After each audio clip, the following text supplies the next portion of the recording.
வணக்கம் நண்பர்களே, இன்னைக்கு இந்த வீடியோவில் ஆன்மீக தகவல்கள் பற்றி தான் பார்க்க போகிறோம்.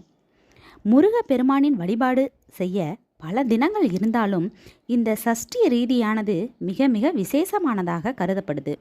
சஷ்டி திதியிலேயே பெரிய சஷ்டி அப்படின்றது 6 நாட்கள் கடும் விரதம் இருந்து எடுப்பது. அது தவிர மாதந்தோறும் வளர்பிறை சஷ்டி, தேய்பிறை சஷ்டி என 2 சஷ்டி தினங்கள் வரும். இந்த நாட்களில் முருகப்பெருமான வழிபாடு செய்யலாம். அதிலும் இன்றைய தினம் தேய்பிறை சஷ்டி திதியில் முருகப்பெருமானை வணங்கினால் நம்முடைய கடன் கஷ்டங்கள் தீர்ந்து செல்வ வளம் பெருகும் அப்படின்னு சொல்லப்படுது.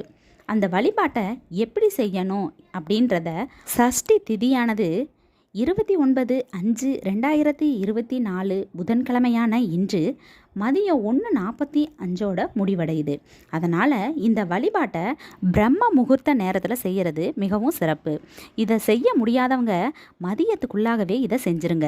இந்த வழிபாடு செய்ய உங்கள் வீட்டில் இருக்கும் முருகர் படத்தை நல்லா தொடச்சி சந்தன குங்குமம் போட்டு வச்சுக்கோங்க. கண்டிப்பான முறையில் செவ்வரளி மாலையை போடுங்க.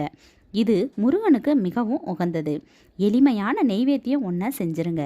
இப்போது நாம் முருகருக்கு தீபம் ஏற்றணும், அதுதான் முக்கியம். பொதுவாகவே முருகருக்கு தீபம் அப்படின்னாலே நாம் வெற்றிலை தீபம்தான் அனைவருக்கும் தெரிஞ்சது. ஆனால் இந்த கடன் தீர ஏற்றக்கூடிய தீப முறையானது நெல்லிக்கனியை கொண்டு ஏற்றணும். நெல்லிக்கனியை கொண்டு மகாலட்சுமி தாயாரை வணங்குறது அனைவருக்குமே தெரியும். ஆனால் முருகப்பெருமானுக்கும் சஷ்டி திதியில் இந்த முறையில் தீபம் ஏற்றி வழிபடுறது சிறந்தது அப்படின்னு சொல்லப்படுது. 2 நெல்லிக்கனியை எடுத்து அதை தீபம் ஏற்றதுக்கு தகுந்த மாதிரி நாம் தயார் செஞ்சுக்கணும். அதில் கொஞ்சம் நெய் ஊற்றி பஞ்சு திரி போட்டு ஏற்றணும். இந்த தீபம் சிறிது நேரம் நம்ம பூஜை அறையில் எரிந்தாலும் கூட போதும், மிகப்பெரிய யோகத்தை கொடுக்கும்.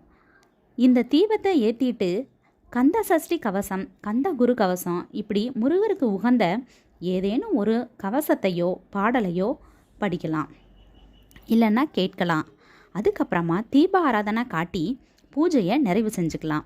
இதுக்குள்ளாகவே நெல்லிக்காய் தீபம் குளிர்ந்து விட்டாலும் அதற்காகவே வருத்தப்பட வேணாம்.